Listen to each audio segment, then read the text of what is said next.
Welcome to Indian fight junkie. इस वीडियो में मैंने दोनों वीडियो कलेक्ट किए हैं। पहले मेन इवेंट के अलावा सारे इवेंट हैं। मेन इवेंट के अलावा जो सारी फाइट है उनका एनालिसिस है, उसके बाद मेन इवेंट का एनालिसिस है। ये दो वीडियो मैं पहले रिलीज कर चुका हूँ, बट ये कंबाइंड वीडियो है। जिसने वो नहीं देखा हुआ वो ये देख सकता है। ठीक है, ठीक है। एमएमए हो या कॉम्बैट स्पोर्ट की ब्रॉडर दुनिया हो, कभी कभी फाइट किसकी हो रही है उससे ज़्यादा इंपॉर्टेंट ये हो जाता है कि फाइट कहाँ पे हो रही है। यूएफसी का ये जो लंदन इवेंट है, ये भी लगभग कुछ ऐसा ही है। मेन इवेंट में कमारू उस्मान और लियोन एडवर्ड्स के अलावा एक और कैरेक्टर है जिसका नाम है लंदन, इंग्लैंड, ब्रिटेन, जो यूएफसी का तीसरा सबसे बड़ा मार्केट है और यूएफसी जहां पे वो काफी ग्रोथ देखती है। खैर, इन सब चीजों के बारे में बाद में बात करेंगे। अभी से फाइट्स के बारे में बात करेंगे। Main event कमारू Usman versus Leon Edwards के बारे में कल बात करेंगे। आज हम जिस चीज के बारे में बात करेंगे वो है जो बाकी का कार्ड है, राइट। बाकी का जो कार्ड है उसके बारे में बात करेंगे। और फाइट जितनी इम्पोर्ट सबसे कम इंपॉर्टेंट है उसके बारे में पहले बात करेंगे। फाइट जो ज्यादा इंपॉर्टेंट है उसके बारे में बाद में बात करेंगे। तो सबसे पहले केसी ओनील वाली फाइट के बारे में बात करेंगे, फिर गनर नेल्सन वाली फाइट के बारे में बात करेंगे, फिर मार्विन विटोरी वाली फाइट के बारे में बात करेंगे और उसके बाद हाफियल फिजीब वर्सेस जस्टिन गेची के बारे में बात करेंगे। ठीक। पर आगे बढ़ने से पहले सब्सक्राइब करके बेल आइकन में क्लिक कर दीजिए, because this is the best combat sports channel in India. ठीक। सबसे पहले केसी ओनील और जेनिफर माया वाली फाइट की बात कर देते हैं। दोस्त, इसमें मेरा सिंपल थिंकिंग है कि केसी ओनील जो है, एक्चुअली जेनिफर माया जितनी टैलेंटेड नहीं है, बट केसी ओनील का समय आ गया है और जेनिफर माया का समय जा चुका है, टू बी ऑनेस्ट। और ये फाइट में मैं ज़्यादा इंटरेस्टेड नहीं हूँ। मेरा मानना है कि केसी ओनील को ये फाइट जीतनी चाहिए। फाइट इतनी दूर नहीं है, बट फिर भी अगर मेरे को किसी को एज देना हो तो मैं केसी ओनील को दूंगा। और इसके बारे में मेरे को ज़्यादा बात नहीं करनी, क्योंकि I don't like this fight at all. हाँ, अगर आपको टाइम वेस्ट नहीं करना है इस फाइट में, तो एक वीडियो मैंने डिस्क्रिप्शन में दिया हुआ है, उस पर जाके देखेगा। इट विल बी, वो आपका नॉलेज तो बढ़ाएगा ही बढ़ाएगा, इसके साथ साथ थोड़ा एंटरटेनिंग भी है। ठीक। अब आगे चलते हैं और बात करते हैं अगली फाइट के बारे में। अगली फाइट जो मेरा मानना है कि एक्चुअल में विक्टोरिया वाली फाइट के बाद होनी चाहिए थी, पहले होनी चाहिए थे, बट ये बाद में हो रही है।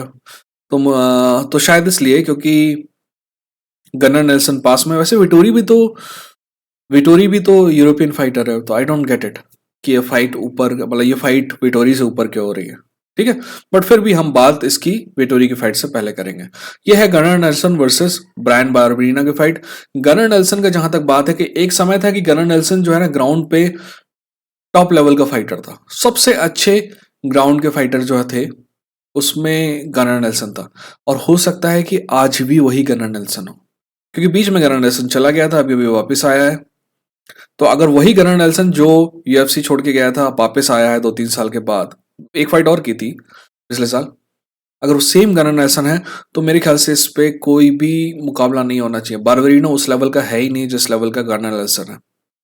पर अब जहां तक बार्बरिनो की बात करते हैं ना, बार्बरिनो की हर फाइट बहुत ज्यादा एक्साइटिंग होती है, क्योंकि बार्बरिनो इज अ ब्रॉलर।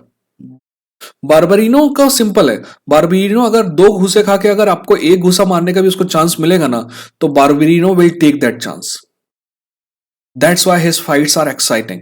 और एक कहते हैं ना सुपर पावर है, जैसे कि गेची में भी है, एक सुपर पावर बार्बरिनो की है कि काफी ज्यादा डैमेज लेने के बाद भी वो फाइट में बना रहता है। इसीलिए अगर फाइट पैरों पे होगी, अगर फाइट फीट पे होगी, अगर फाइट स्ट्राइकिंग लेवल पे होगी, अगर फाइट स्ट्राइकिंग रेंज में होगी और लेवल चेंज नहीं करेगा गनर नेल्सन, तो ये फाइट में गनर नेल्सन जो है पूना खान भी नजर आएगा आपको और जमीन पे पड़ा हुआ भी नजर आएगा आपको। पर अभी भी मैंने सॉरी गनर गुनर ओके अभी भी गुनर के बारे में मेरा ये मानना है। एक्चुअली बहुत से लोग एग्री नहीं करते हैं मेरे से, पर मेरा मानना है कि अभी भी गुनर में वो टैलेंट है कि he can defeat Brian बार्बरिनो।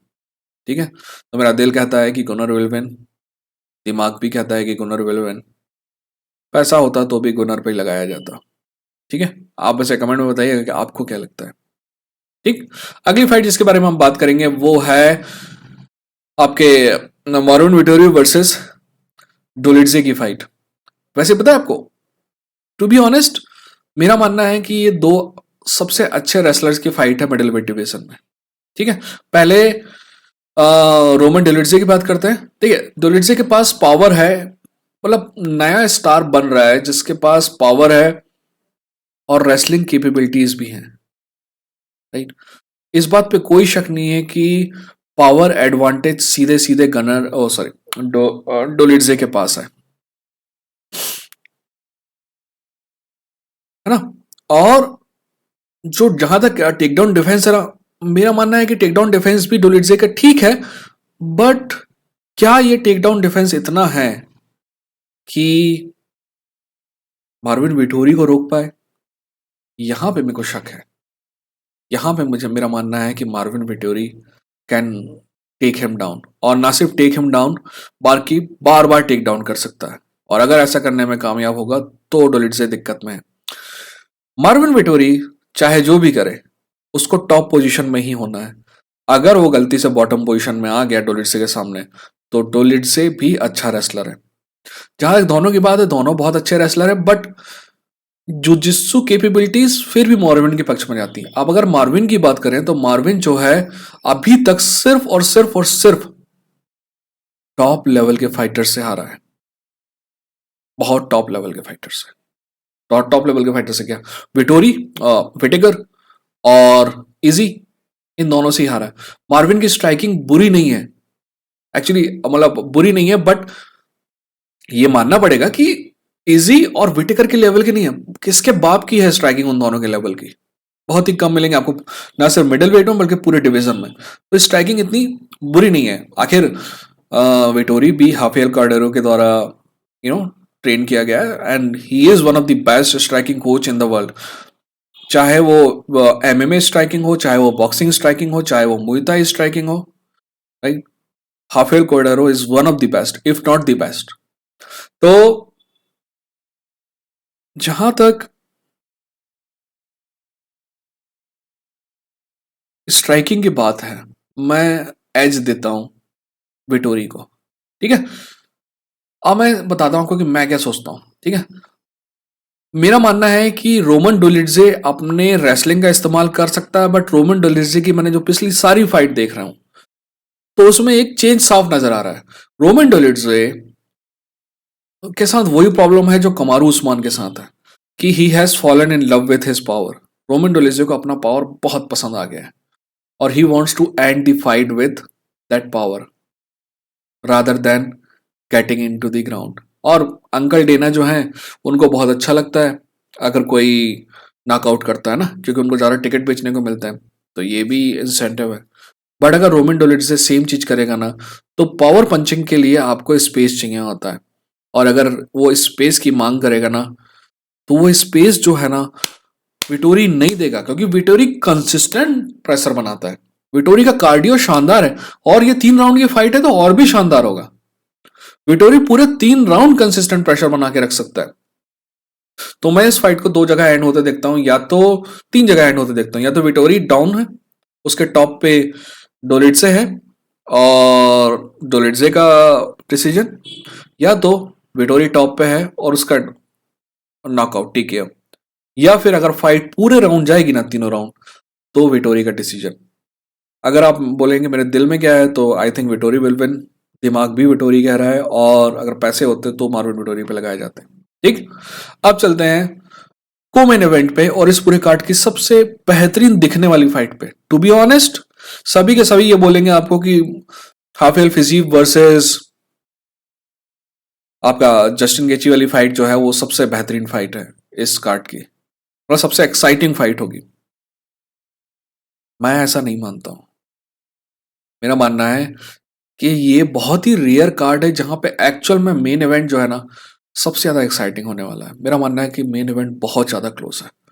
Main event के बारे में बात करेंगे, पर अभी हाफिल फिजीव वर्सेस जस्टिन गेची के बारे में बात करते हैं। ठीक है, सबसे पहले मैं 2 चीज क्लियर कर देना चाहता हूं, क्योंकि ये बहुत डिबेटेबल चीजें हैं। पहली बात, किसी को गलतफहमी नहीं होनी चाहिए कि हाफिल फिजीव कि गलतफहमी नहीं होनी चाहिए कि जस्टिन गेची हाफिल फिजीव से बेहतर striker. I don't think so. I think Justin Gaethje is a good striker but Rafael Fiziev is a better striker. जहां एक और इंपॉर्टेंट चीज है दोनों में कॉमन है, वो है किक।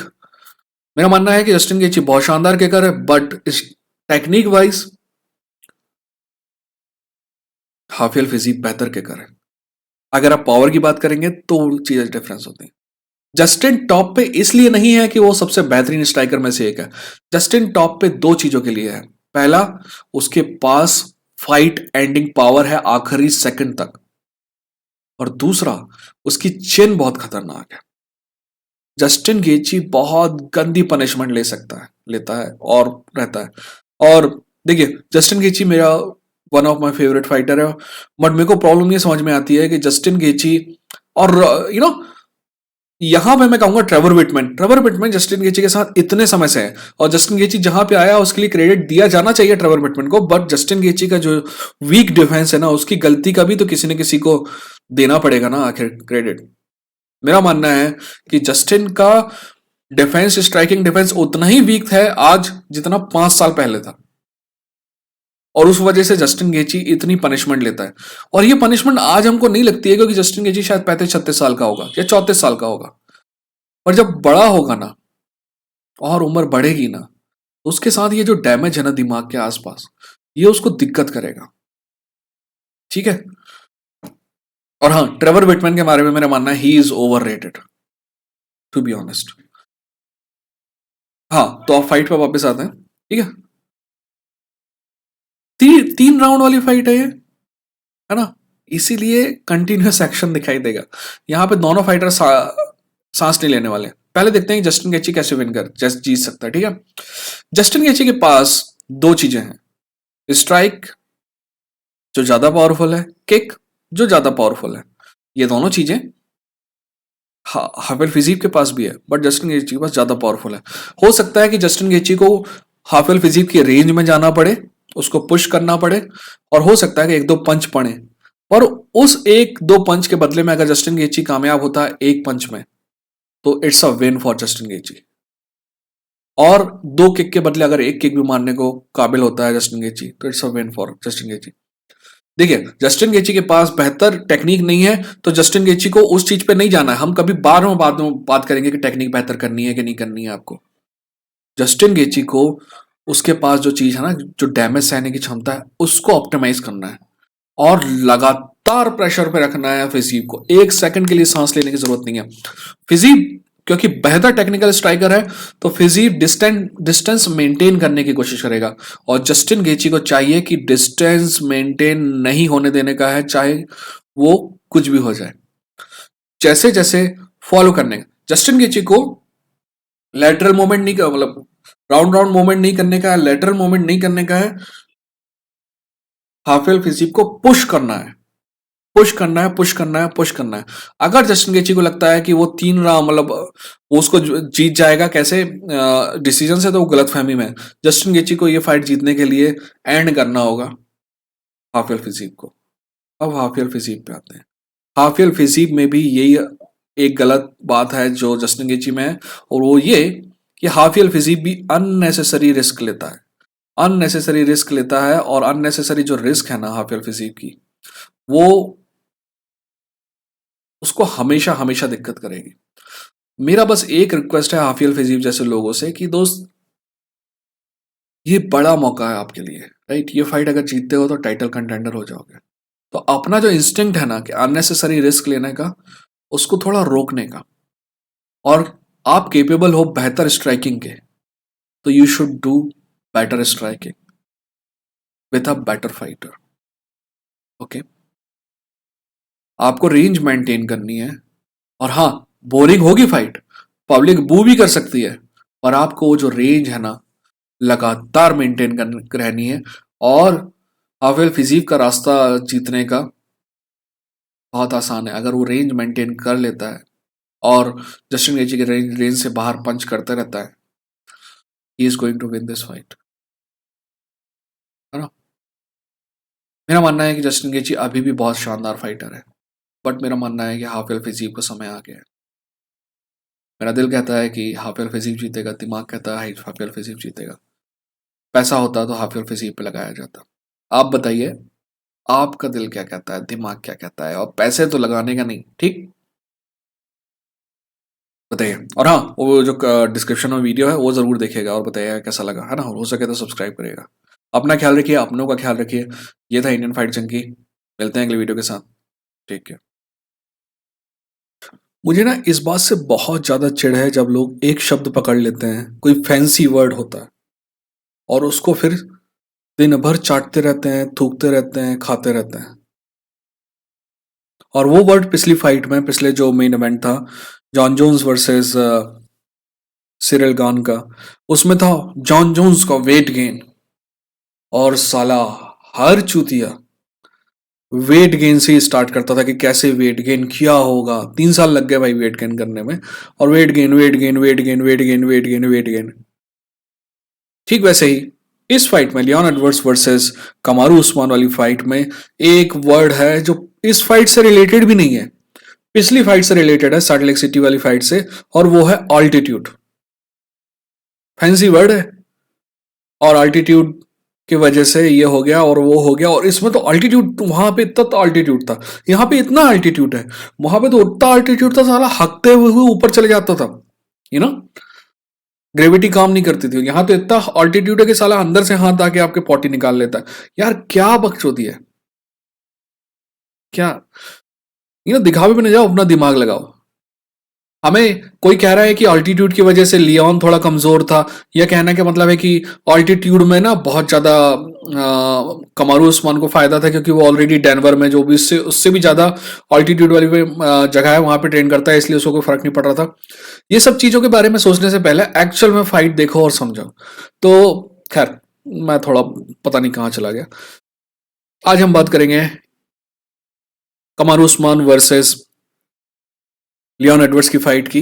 UFC 286 का मेन इवेंट है। बाकी सारी फाइट्स के बारे में मैं ऑलरेडी एनालिसिस कर चुका हूं, आप जाके जरूर देखिएगा। और वैसे इसके डिस्क्रिप्शन में एक और वीडियो है जो रासपुतिन के बारे में है। मेरी एक रिक्वेस्ट है, आप जाके, अगर पहली बार आप इस चैनल पे आए हैं और आपको मेरा काम आपको कोई अच्छा लगता है, अगर आपको लगता है कि मैं कोई रिसर्च करके कोई काम करता हूँ, तो उस वीडियो को भी जाके देखिएगा। अभी बात करते हैं लियोन एडवर्ड्स वर्सेस कमारू उस्मान की 286। सबसे पहले टाइम नोट कर लीजिए, ये 2:30 बजे आने वाला है, और प्रीलिम्स स्टार्ट होंगे लगभग लगभग 12 बजे के आसपास से, है ना?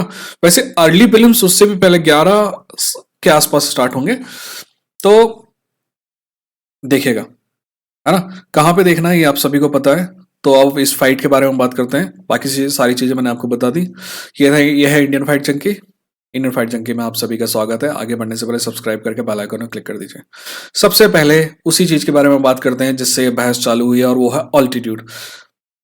पता है आपको, ये ऑल्टीट्यूड वाली वर्ड जो है, और ये जो, मतलब ये जो क्या कहते हैं उसको, आपको ग्रामर है ना, ये तब से आई जब से केन वेलास्केस न्यू मैक्सिको, जो मैक्सिको में शहर है, बहुत बेहतरीन शहर है, अमेरिका, मुंबई से भी बड़ा शहर है, सॉरी चेन्नई से भी बड़ा शहर है।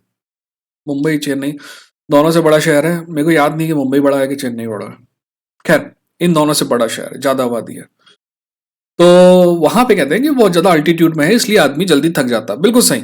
मैं बता रहा हूँ, मैं जिंदगी में एक बार गया था हिमाचल, ठीक है ना? कैसे अल्टीट्यूड में आप थकते हैं ये पता चल जाता है, और वहां के लोगों का स्टेमिना कितना अच्छा रहता है वो साफ नजर आता है। तो ये बात सच है। तो केन वेलास्केस न्यू मैक्सिको गया। न्यू मैक्सिको में फब्रिसियो वर्डूम ऑलरेडी आ गया था, तो पहले राउंड में तो केन वेलास्केस को कार्डियो किंग कहते थे, और वहां पे जाके उसके कार्डियो पूरा ढोस हो गया। और फब्रिसियो वर्डूम पहले राउंड में इज्जत से ठुकाई होने के बावजूद दूसरे राउंड में साफ साफ नजर आ रहा था कि केन थक गया है, और फब्रिसियो वर्डूम जो है अभी भी फाइट में, और फिर सबमिशन कर दिया फब्रिसियो ने। फब्रिसियो को कभी इज्जत नहीं मिलती। खैर, तो वहां से ये अल्टीट्यूड वाली बात चालू हुई। फिर इस फाइट में, क्योंकि सल्ट लेक सिटी में थी पिछली फाइट जो थी, कमारू उस्मान वर्सेस लियोन एडवर्ड्स वाली फाइट, तो सबके सब जो कहने का मतलब है कि बोले कि पहले राउंड में तो लियोन इतना अच्छा था, 2 3 4 राउंड में इतना बुरा था, कारण अल्टीट्यूड। लियोन को भी बोले हाँ यार थोड़ा अल्टीट्यूड ये था और वो था। यार दिखावे पे ना जाओ, अपनी अकल लड़ाओ। अभी भी दोनों जो फाइट है वो फ्री है, आप जाके देख सकते हो। वो जो फाइट है वो फ्री है, आप जाके देख सकते हो। आप जब वो फाइट जाके देखोगे ना, तो आपको क्या देखना है? पहली बात, कमारू उस्मान पे तो किसी को शक नहीं है, उसका कार्डियो अच्छा था, ये सब मान रहे हैं। अब आपको जाके देखना है वो फाइट में कि जब पहले राउंड के बाद कॉर्नर में आता है लियोन, तब सबका मानना है कि लियोन तब थका नहीं था। ओके, लोगों का आर्गुमेंट है कि दूसरे तीसरे चौथे राउंड में पांचवें राउंड तक उसका जो है कार्डियो अफेक्टेड हो गया था अल्टीट्यूड की वजह से। तो आपको ना जब वो कॉर्नर में जाता है और कॉर्नर एडवाइस वाला जो सीन आता है ना, तब देखना है आपको दूसरे राउंड में, तीसरे राउंड में, चौथे राउंड में, पांचवें राउंड में, इन किसी भी राउंड में लियोन कहीं भी थका नजर नहीं आ रहा था। लियोन ना हैवी ब्रीथ कर रहा था, ना उसको कोई प्रॉब्लम आ रही थी। लियोन दूसरे राउंड से लेके लगभग पांचवें राउंड तक मेंटल ब्लॉक में था। ठीक है, so that was the reason of mentality, not altitude. दोस्त, भगवान कसम अगर किसी ने एक बार और अल्टीट्यूड बोला ना, तो पता नहीं क्या करूंगा मैं। एनीवेज, ठीक है, तो ये बकवास से आगे बढ़े। अब इस फाइट के कुछ कुछ चीजें जो हैं हमें पहले ही क्लियर हो जानी चाहिए। पहली बात, लियोन एडवर्ड्स पहले से ज्यादा कॉन्फिडेंस में होगा, और लियोन एडवर्ड्स के पहले दूसरे तीसरे चौथे राउंड में डोमिनेट होने का कारण एक तो है कि Kamaru Usman is very very very good. Kamaru Usman is one of the, Kamaru Usman सुना है कि सिक्स्थ नंबर पे है पाउंड फॉर पाउंड रेटिंग में। पता नहीं कौन चूतिया उस रेटिंग को बना रहा है। मेरे ख्याल से कमारू उस्मान तीसरे या चौथे नंबर से दूर नहीं जाना चाहिए। मेरा मानना है कि पाउंड फॉर पाउंड रेटिंग में कमारू उस्मान बेटर फाइटर है लियोन एडवर्ड्स से। एनीवेज, तो कमारू पहले बात कारण तो ये था कि कमारू उस्मान बहुत अच्छा फाइटर है, इसीलिए दूसरा तीसरा चौथा राउंड में वो डोमिनेट कर रहा था। दूसरा कारण ये था कि वो तो ना डियर इन द हेडलैम्प वाला केस होता है ना, कि डियर को जैसे हेडलैम्प दिखाई देता है कार का तो वो बिल्कुल फ्रीज हो जाता है, रोड से भागता भी नहीं कुछ। तो वैसा ही सिनारियो लियोन एडवर्ड्स के साथ था राउंड नंबर 2, 3, 4 और लगभग 5 में भी, है ना। तो जैसे ही उसको नींद से जगाया उसके कोच ने, तो वो वापस से अपना काम करने लगा। तो इस बार मेरे ख्याल से वो प्रॉब्लम नहीं आएगी, क्योंकि लियोन एडवर्ड्स को पता है, लियोन एडवर्ड्स को तब तक ये पता था कि मैं इस फाइटर के बराबर हूं या लगभग बराबर हूं, और आज उसको पता है कि मैं इसको हरा सकता हूं, इसलिए कॉन्फिडेंस की कोई दिक्कत नहीं होगी। अब अगर हम लंदन वाली क्राउड की बात करें, तो दोस्त ऐसे ही है, गोरो का ऐसे ही है। अगर लियोन एडवर्ड्स हारता तो वो जमैकन हो जाता, अगर जीत गया तो वो इंग्लिश हो गया। हाँ, पर जो होम ग्राउंड का लफड़ा है ना, वो ऐसा है कि एक तरफ आप कहेंगे कि यार होम ग्राउंड है तो कॉन्फिडेंस ज्यादा होगा, पर दूसरी तरफ प्रेशर भी तो ज्यादा होगा, राइट, है ना। और जो तीसरी बात है वो तो मैंने ऑलरेडी बता दी। तीसरी बात जो समझनी होगी कि दूसरी जो फाइट है ना, मान लीजिए कि कमारू उस्मान को हेड किक मारता है लियोन एडवर्ड्स पांचवें राउंड में, और वो राउंड में कमारू उस्मान जो है ना फिनिश नहीं होता, उड़ जाता है, मान लीजिए ऐसा। तो क्या होगा कि पहला राउंड तो लियोन एडवर्ड्स जीता था, दूसरा तीसरा चौथा कमारू जीता था, पांचवा लियोन जीत जाएगा, है ना, क्योंकि नॉकआउट तो है, नॉकडाउन तो है, नॉकआउट नहीं है तो भी। तो अगर ऐसा होता भी तो कमारू उस्मान 3-2 से जीतता, राइट, 3-2, 48-47 से जीतता। यानी कि फाइट जो सेकंड है ना, जो हमें लगभग एक तरफा नजर आती है कि पहला राउंड लोग भूल जाते हैं। लोगों को लगता है कि पांचवें राउंड में किक मारने के पहले पूरे पहले राउंड से लेकर एंड तक कमारू उस्मानी हावी था। नहीं था। पहले दूसरी फाइट क्लोज थी, बहुत क्लोज नहीं थी बट क्लोज थी। ठीक है, अब इन दोनों की बात कर लेते हैं। लियोन एडवर्ड्स का वाला रिकॉर्ड है मेरे ख्याल से 20-3, और कमारू का रिकॉर्ड है 20-2। कमारू को हराने वाले में कमारू लियोन को हरा चुका है, लियोन कमारू को हरा चुका है। पिछले 8 साल में ये दोनों फाइटर नहीं हारे हैं, बस एक दोनों से हारे हैं, एक दूसरे से हारे हैं, है ना। जहां तक स्ट्राइकिंग में टेक्निक की बात है, क्लियर एज है लियोन एडवर्ड्स के पास। कमारू की स्ट्राइकिंग पहले से बहुत बेहतर है, बट अभी भी उस लेवल की नहीं है जिस लेवल की लियोन की है। जहां तक रेसलिंग की है, क्लियर एज है कमारू उस्मान के पास, बट लियोन की रेसलिंग बेकार नहीं है। लियोन की डिफेंसिव रेसलिंग बहुत अच्छी है, बहुत ज्यादा अच्छी है। Leon was able to get up in the last fight better than I have expected, right. और जो तीसरी बात है, पावर डिफरेंशियल जो है वो लियोन के पक्ष में नहीं है, वो कमारू के पास है। कमारू के पास पावर है, हाँ, ये बात है कि लियोन ने किक मार के उसको नॉकआउट किया, बट कमारू के जैब में बहुत पावर है, और जैब में जिस आदमी के पावर हो ना, तो सोचो कि उसके हुक में कितना पावर होगा। वैसे ताइक्वांडो वाले बोलेंगे कि नहीं, jab is the best thing. Anyways, है ना।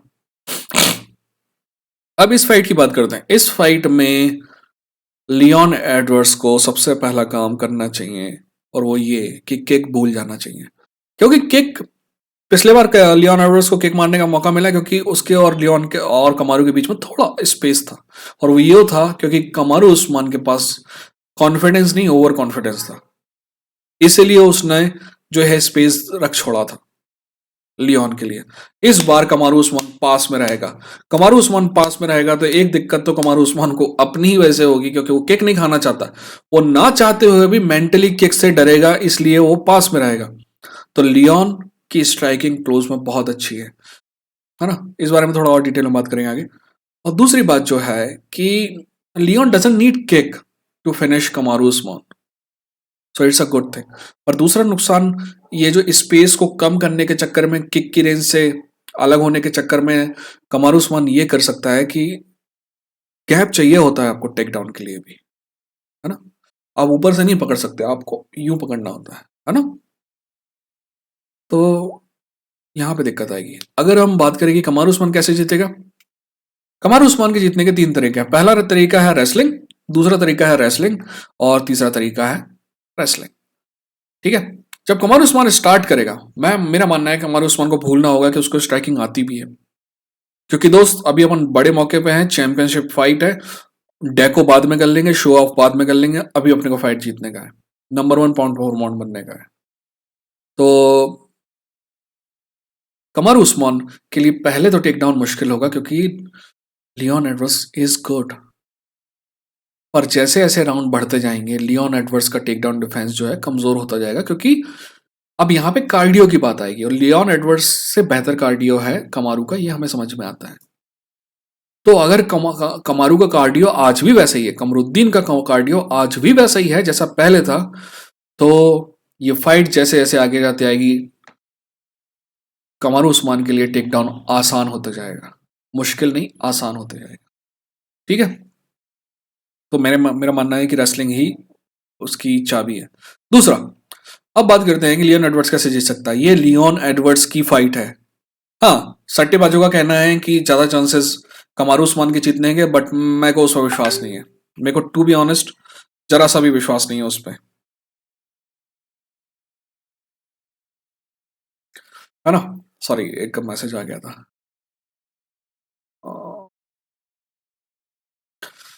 सॉरी, मैसेज आ गया था, तो मतलब कॉल भी आ गया था, तो उधर पे बिजी हो गया था। एनीवेज, तो ये लियोन एडवर्ड्स की फाइट है।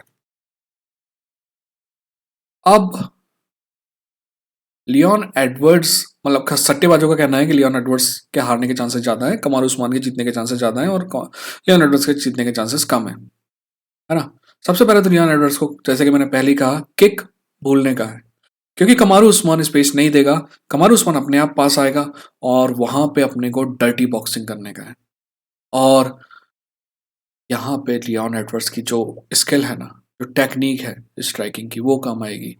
और उम्मीद है कि मुई ताई में भी अच्छी तरह से पारंगत होगा लियोन एडवर्ड्स, तो एल्बोस का भी शानदार यूज कर पाएगा, और अगर ऐसा करता है Leon Edwards, he is going to win this fight. इसके अलावा लियोन एडवर्ड्स को जब कभी मौका मिले, जब कभी जगह मिले, टेक डाउन अटेम्प्ट करने का ही करने का है, क्योंकि टेक डाउन अगर लियोन करता है ना, तो mentally it's a very important thing. ठीक है ना, मेंटली मजबूत होते जाएगा लियोन, और मेंटली कमजोर होता जाएगा कमारू उस्मान। मेरा मानना है कि सट्टेबाजों का कहना है कि कमारू उस्मान को ये फाइट जीतना चाहिए, but I don't think so. I think, मेरा दिल कहता है कि लियोन एडवर्ड्स से फाइट जीतेगा, दिमाग कहता है कि लियोन एडवर्ड्स से फाइट जीतेगा। पैसा होता तो लियोन एडवर्ड्स पर लगाया जाता। वैसे आप बताइएगा, आपको क्या लगता है। ठीक है। ये था इंडियन फाइट जंकी। आओ, अपना ख्याल रखिए, अपनों का ख्याल रखिए, ज़िंदगी में कुछ अच्छा हो रहा है तो ज़रूर बताइएगा, और यहाँ पे कुछ वीडियो आ रहे होंगे मेरे आसपास, वो ज़रूर देखिएगा, अगर नहीं देखा है तो। जाने से पहले एक बार फिर से सब्सक्राइब आपने कर लिया होगा, नहीं किया होगा तो किस चीज़ का वेट कर रहा है दोस्त, सब्सक्राइब करो। ये था इंडियन फाइट जंकी, लड़ेंगे, जीतेंगे।